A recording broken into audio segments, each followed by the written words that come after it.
Halo, jumpa lagi dengan Bas di sini adik-adik, siswa-siswi kelas 4. Kita akan melanjutkan soal UAS dan PAS Matematika untuk kelas 4 SD tahun 2021. Ini adalah video bagian ketiga. Apabila adik-adik belum melihat video yang bagian kedua dan bagian yang ke satu, adik-adik bisa lihat. Jadi supaya adik-adik tidak ketinggalan dengan video yang pertama dan video yang kedua. Untuk yang baru bergabung, saya mohon dukungannya untuk channel ini agar channel ini dapat terus berkembang dan menyajikan tayangan-tayangan edukatif yang bermanfaat buat adik-adik semua, dan juga akan menambah saya dan kawan-kawan untuk terus membuat konten-konten yang bermanfaat. Jadi jangan lupa untuk subscribe, untuk like, dan juga share video ini ke teman-teman kalian apabila dirasakan video ini bermanfaat. Baiklah, kita akan lanjutkan membahas soal-soal UAS PAS Matematika kelas 4 SD tahun 2021. Harapan yang ingin dicapai setelah adik-adik menonton video ini adalah mampu menjawab soal dengan benar, ya, mengetahui cara-cara mudah dan praktis dalam mengerjakan soal, dan juga akan membuat adik-adik lebih siap dalam menghadapi ujian UAS dan PAS di sekolah. Baiklah, kita masuk ke soal yang pertama. Pecahan campuran dari 15/7 adalah, kita lihat soalnya. Soal itu adalah bilangan pecahan biasa. Adik-adik harus tahu bahwa pecahan biasa itu adalah pecahan yang hanya terdiri dari pembilang dan penyebut, ya. Dan kita disuruh mengubahnya menjadi pecahan campuran, di mana pecahan campuran yaitu bilangan yang terdiri dari bilangan bulat dan pecahan biasa. Bagaimana caranya? Ya, kita harus mengubah dengan menggunakan metode Porogapit, yaitu membaginya. Pembagian dapat dilakukan karena di sini pembilangnya masih jauh lebih besar daripada penyebutnya, yaitu 15 dan 7. Nah, nanti hasilnya menjadi bilangan percampuran, di mana 15 dibagi 7, itu 7 dapat kita kalikan 2, hasilnya 14. Nah, bersisa kan? Sisanya 1. Nah, 1 ini menjadi penyebut dan pembilang pecahan biasa. Nanti hasilnya itu akan diperoleh 2/1/7. Baiklah, kita lakukan pembagian dengan menggunakan metode Porogapit. Kita tulis 15. Di sini adalah bilangan yang dibagi. 15 itu sebagai bilangan yang dibagi. Kemudian kita buat Porogapitnya dan kita bagi dengan 7, ya. 7 dalam pecahan biasa itu sebagai penyebut. Nah, di sini kita gunakan sebagai pembaginya. Apakah 1 bisa dibagi dengan 7? Tentu tidak, karena 7 lebih kecil. Karena 1 lebih kecil daripada 7. Jadi langsung 2 digit, ya, bilangan puluhan tersebut, yaitu 15 dibagi 7. Hasilnya berapa? 7 dikali 1, 7. 7 dikali 2, 14. Dapat kita tuliskan 7 dikali 2, 14. 15 dikurang 14 dengan pengurangan menurun, hasilnya masih bersisa 1. Nah, 1 tidak dapat dibagi dengan 7. Jadi penyelesaian dengan menggunakan metode Porogapit selesai sampai di situ. 2 ini adalah hasil pembagian. Kita tulis sebagai bilangan bulat di sini. Nah, sementara 1 itu adalah sisa, ya. Ini kita tulis sebagai pembilang. Dan 7 sebagai pembagi kita tulis sebagai penyebut. Nah, jadi seperti demikian hasilnya 2/1/7.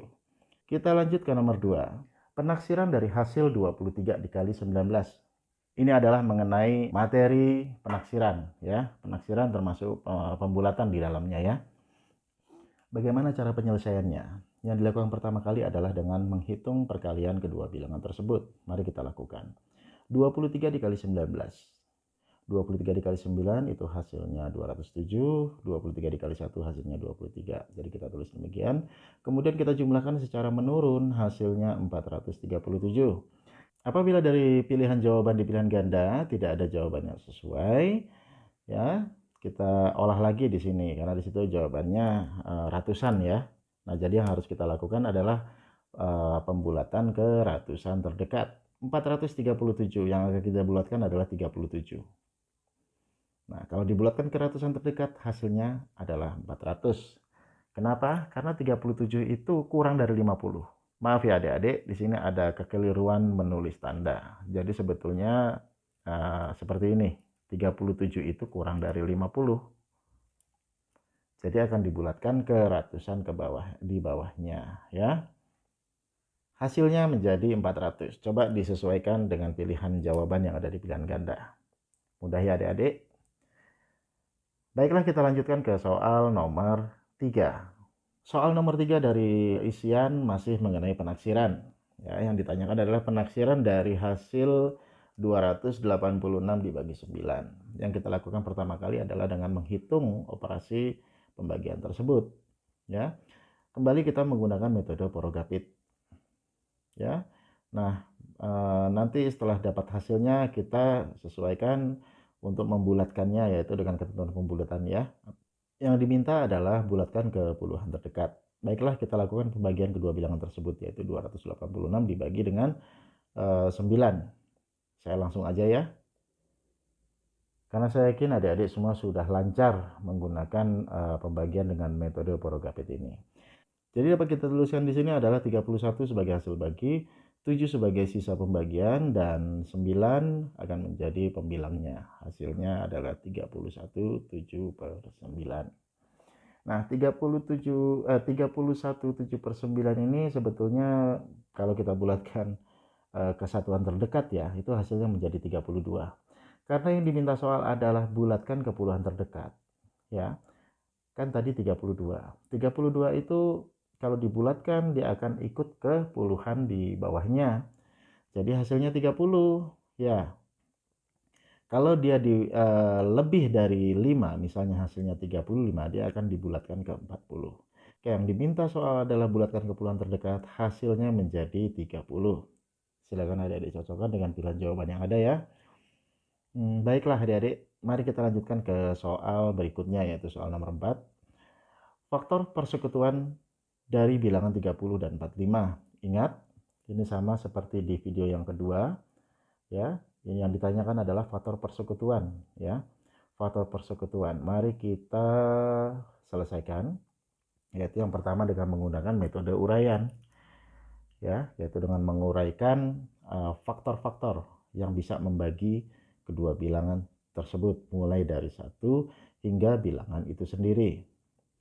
Kita faktorkan, kita tuliskan faktor-faktor dari 30, yaitu 1, 2, 3, 5, dan seterusnya hingga 30, yaitu bilangan itu sendiri. Kemudian kita faktorkan bilangan dari 45, yaitu kita cari faktor-faktornya, bilangan-bilangan yang bisa membagi 45, yaitu 1, 2, 3, 5, dan seterusnya hingga 45, yaitu bilangan itu sendiri. Apabila sudah selesai, dari uraian tersebut kita tentukan faktor-faktor yang bersekutu atau faktor persekutuan, yaitu faktor-faktor yang sama. Kemudian kita lihat dari uraian tersebut, faktor-faktor dari kedua bilangan yang memiliki bilangan yang sama. Mari, 1 sama ya, 2, 3, 5. Mana lagi? 15 ini juga sama. Ya. Jadi ada bilangan 1 atau ada faktor 1, 2, 3, 5, dan 15. Kita tuliskan di sini.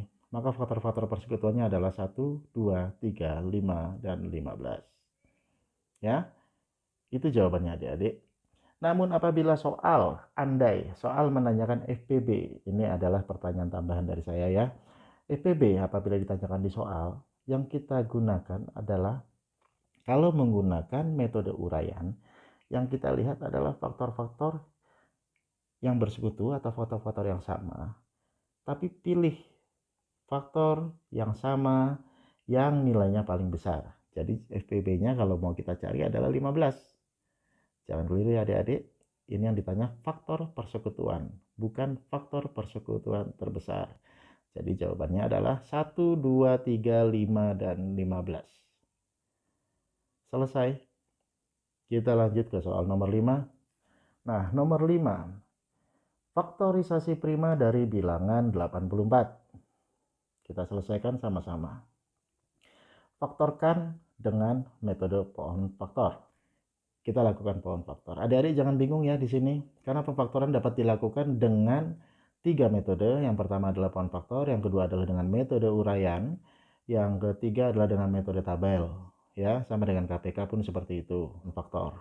84 dibagi dengan 2, pembaginya atau pemfaktorannya dengan menggunakan bilangan prima ya.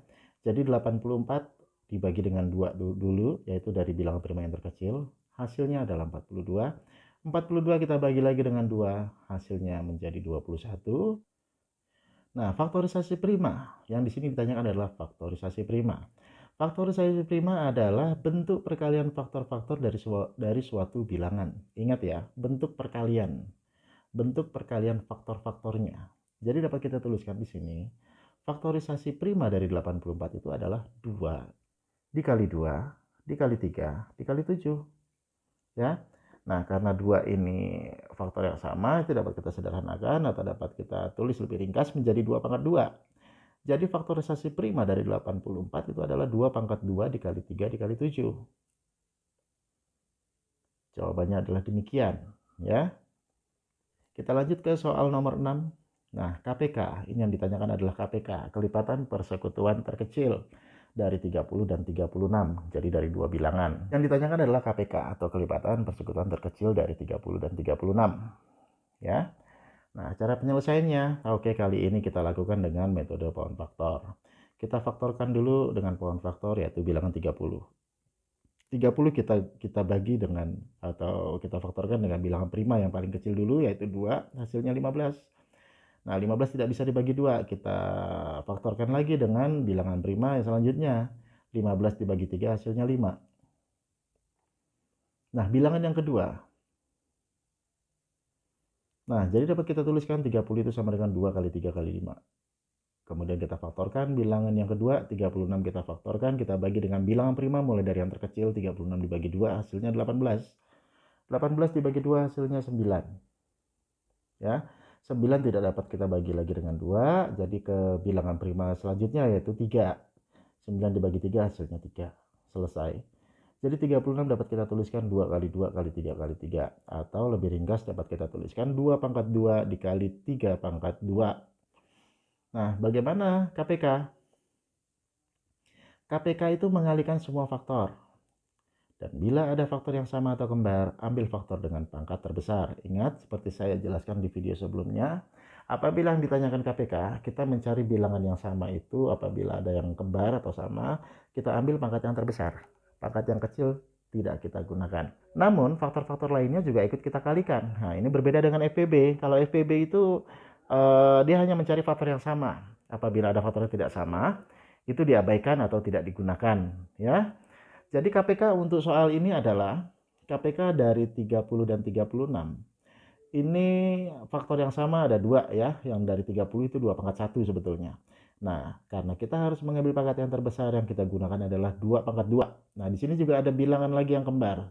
Faktornya yaitu 3 ada di bilangan 30 dan 3 pangkat 2 ada di bilangan 36. Yang kita gunakan adalah yang memiliki pangkat terbesar. Ya. Jadi jelas yang kita gunakan 2 pangkat 2 dikali 3 pangkat 2 dan 5. Di sini ada faktor 5 di bilangan 30. Meskipun di 36 tidak ada, 5 tetap ikut kita kalikan. Jadi KPK dari 30 dan 36 dapat kita tuliskan 2 pangkat 2 kali 3 pangkat 2 kali 5. Dan setelah kita hitung menjadi 4 kali 9 kali 5. Hasilnya 180. Jadi jawabannya adalah 180 adik-adik. Kita lanjutkan ke soal nomor 7. FPB dari 42 dan 54. Cara penyelesaian, baik kita gunakan metode uraian saja ya. Mari kita mencari faktor-faktor dari 42, yaitu 1, 2, 3, 6, 7, dan seterusnya hingga 42. Yang kedua adalah faktor dari 54, yaitu 1, 2, 3, 6, dan seterusnya hingga 54, yaitu bilangan itu sendiri. Setelah ketemu faktor-faktornya, kita cari faktor yang sama dan nilainya yang paling besar. Ingat, ini metode uraian, jadi tidak berlawanan. Apabila yang ditanya faktor persekutuan terbesar, kita benar-benar mencari faktor yang sama dan yang paling besar. Berbeda dengan pohon faktor, kita mencari bilangan yang kembar atau yang sama. Apabila ada bilangan yang sama dan pangkat yang berbeda, yang kita gunakan untuk perkalian adalah faktor yang sama dengan pangkat terkecil, lawannya ya. Apabila ditanyakan yang besar, kita cari bilangan yang sama atau faktor yang sama dengan pangkat terkecil ya. Nah, dijelaskan di situ FPB sama dengan cari faktor yang sama dan yang paling besar dari uraian tersebut. Nah, di sini yang sama itu ada 1, 2, 3, 6. Maka jawabannya adalah 6 untuk FPB-nya. Ayo kita lanjut ke soal nomor 8. Nah, ini soal cerita. Asih dan Bayu bermain tepuk tangan. Asih bertepuk tangan setiap 4 hitungan sekali. Bayu bertepuk tangan setiap 5 hitungan sekali. Asih dan Bayu bertepuk tangan secara bersama-sama untuk pertama kalinya pada hitungan keberapa? Ini adalah bentuk soal cerita untuk KPK. Jadi yang kita cari adalah KPK-nya, ya. Bagaimana cara penyelesaian? Ayo kita gunakan metode uraian lagi. Jadi kita mencari kelipatan dari 4 dan 5. Kelipatan dari 4, yaitu 4, 8, 12, 16, dan seterusnya hingga 40.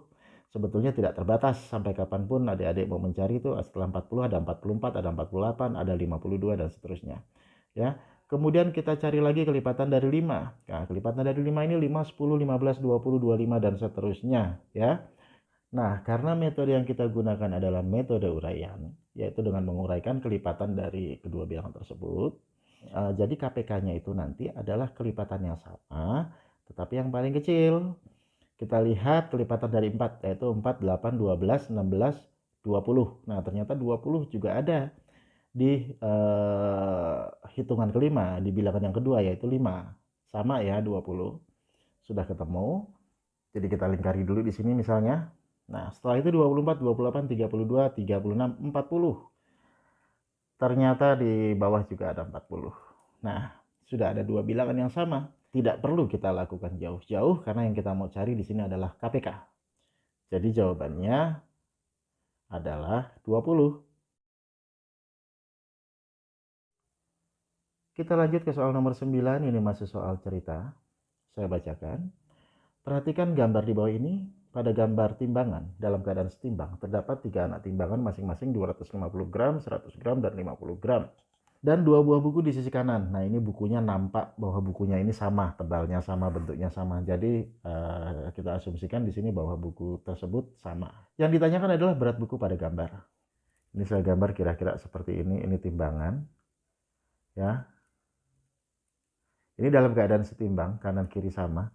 Di sini ada 3 benda tadi, ada 100, ada 3 anak timbangan lah ya. Ada 3 anak timbangan 250 gram, di sini 100 gram, di sini 50 gram. Jadi berat totalnya itu ada 400 gram. Nah, sementara di sini ada 2 buku yang bentuknya sama. Ini 2 buku yang sama sebetulnya. Ditanya berat buku. Kalau dalam keadaan seimbang, berarti ini beratnya secara total juga 400 gram. Nah, di soal ini pertanyaannya tidak jelas, ya. Tidak jelas karena pertanyaannya adalah berat buku pada gambar adalah. Di sini tidak dituliskan berat 2 buku atau 1 buku. Kita asumsikan sendiri. Apabila yang ditanyakan 2 buku, maka berat 2 buku itu harusnya juga 400 gram. Oke ya. Keadaan setimbang kiri sama dengan kanan. Nah, dari anak timbangan itu totalnya beratnya 400. Ya, persamaannya saya tuliskan dulu menjadi 250 ditambah 100 ditambah 50 sama dengan 2 kali A. Nah, A ini buku misalnya. Karena bukunya ada 2, saya tulis 2 kali A. Kemudian jadi 400 sama dengan 2 kali A. Jadi 2A itu sama dengan 400. Nah, A itu 200. Jadi kalau ditanya berat buku pada gambar, itu saya akan menjawab 400 gram. Tapi apabila pertanyaannya berapa berat satu buah buku, karena bukunya ada 2, jadi berat satu buku itu sama dengan 200 gram. Mohon maaf, pertanyaan soal tersebut kurang spesifik atau kurang jelas. Silakan adik-adik sesuaikan sendiri, atau mungkin pada saat pemeriksaan pembahasan soal UAS nanti adik-adik bisa tanyakan. Ini yang ditanyakan adalah berat buku dalam timbangan tersebut atau berat satu buku. Jawabannya adalah berat buku pada gambar 400 gram dan berat satu buah buku adalah 200 gram. Kita lanjut ke soal nomor terakhir untuk video yang ketiga ini. Nah, pertanyaannya nomor 10, segi banyak yang memiliki 3 sisi tidak sama panjang dan 3 sisi tidak sama besar. Bentuk soal aslinya seperti ini. Silakan adik-adik lihat di soal yang sudah memegang soal. Ya. 3 sisi tidak sama panjang dan 3 sisi tidak sama besar. Mohon maaf, ini saya ralat. Kemungkinan maksudnya soal adalah 3 sisi tidak sama panjang dan 3 sudut tidak sama besar. Dan mari kita lihat terlebih dahulu dari ciri-ciri segi banyak beraturan. Ya, diantaranya adalah sudut-sudutnya sama besar. Nah, berarti sudah tidak termasuk dari soal tersebut ya. Kemudian merupakan kurva tertutup, jelas kurva tertutup karena ini segitiga, jadi tertutup ya, tertutup oleh ketiga sisinya. Ciri yang ketiga adalah jumlah simetri lipat sama dengan jumlah sisi-sisinya. Jumlah simetri putar adalah sama dengan jumlah sisi-sisinya. Ini sama dengan, ini sudah dibahas di video kedua. Dan yang terakhir adalah dibatasi oleh minimal 3 sisi yang sama panjang. Nah, itu segi banyak beraturan ya. Bila melihat dari soal dan juga kita samakan dengan ciri-ciri segi banyak beraturan, jadi ini jelas bukan segi banyak beraturan. Sekarang kita lihat bagaimana dengan segi banyak tidak beraturan yang memiliki 3 sisi. Ada 3 bidang datar di situ, yaitu segitiga sama kaki, segitiga siku-siku, dan segitiga sembarang. Yang ditanyakan soal adalah segi banyak yang memiliki 3 sisi tidak sama panjang dan 3 sudut tidak sama besar. Kita cek satu-satu. Segitiga sama kaki jelas memiliki 2 sisi yang sama panjang. Otomatis di sini 2 sudutnya juga sama besar. Jadi bisa kita kesampingkan segitiga sama sisi. Bagaimana dengan segitiga siku-siku? Segitiga siku-siku adalah segitiga yang salah satu sudutnya memiliki sudut 90 derajat. Itu disebut sudut siku ya. Sementara 2 sudutnya lagi ini tidak diketahui.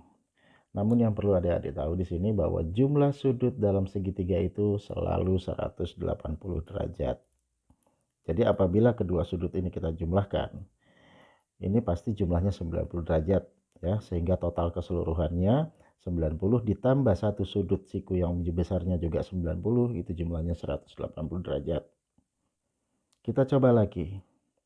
Bila sudut siku-siku ini satu sisinya memiliki sudut 90 derajat, sementara jumlah semua sudut dalam segitiga 180, ada kemungkinan segitiga siku-siku ini memiliki 2 sisi yang sama panjang ya, sehingga sudutnya ini 45 derajat, ini juga 45 derajat. 45 ditambah 45 90 derajat, dan sudut sikunya 90 derajat juga, jadi 180 derajat. Nah, jadi sekali lagi bisa kita kesampingkan di sini karena ada segitiga siku-siku yang memiliki 2 sudut yang sama besar, yaitu 45 dan 45. Bagaimana dengan segitiga sembarang? Saya berikan contoh gambar di sini. Segitiga sembarang misalnya seperti ini ya. Satu sisi, satu sisinya lagi, ini satu sisi lagi. Jelas di sini ketiga sisi tidak sama panjang. Memang tidak kita ketahui sudutnya, tapi dari besarnya sudut, apa yang digambarkan di situ bisa kelihatan bahwa sudut ini jelas lebih besar dari 90 derajat ya, lebih besar daripada sudut siku. Dan sudut yang ini dengan sudut yang ini atau 2 sudut lainnya itu juga kelihatan tidak sama besar. Jawaban yang memenuhi pertanyaan soal adalah segitiga sembarang. Karena di sini segitiga sembarang memiliki 3 sisi yang tidak sama panjang dan 3 sudut yang tidak sama besar. Jadi jawabannya adalah segitiga sembarang. Demikian adik-adik, kita sudah membahas 10 soal dari nomor 1 hingga nomor 10 ya. Terima kasih untuk kalian semua yang sudah menonton video ini dari awal hingga akhir. Baru saja kita membahas soal UAS PAS kelas 4 SD bagian yang ketiga, video bagian yang ketiga, di mana ini merupakan soal-soal dalam Romawi 2, yaitu soal-soal isian. Jangan ketinggalan untuk menonton video selanjutnya, yaitu video bagian yang keempat, di mana pada bagian 3 Romawi kita akan membahas soal dari nomor 1 hingga nomor 5 yang merupakan uraian singkat dan jelas. Di mana pada pembahasan tersebut kita harus menampilkan cara atau jalannya untuk mendapatkan jawaban suatu soal. Dukung terus channel Amuraya Smart, berikan subscribe, like, dan share tayangan-tayangannya kepada teman-teman kalian agar manfaat yang terkandung dalam video ini dapat dirasakan pula oleh teman-teman kalian semua. Dukung kami terus agar kami selalu semangat dalam membuat konten-konten atau tayangan yang bermanfaat untuk adik-adik sekalian. Kalau begitu, saya Amuraya Smart undur diri. Sampai jumpa. pada video selanjutnya, yaitu video bagian keempat. Pesan saya, tetap semangat belajar karena matematika itu mudah.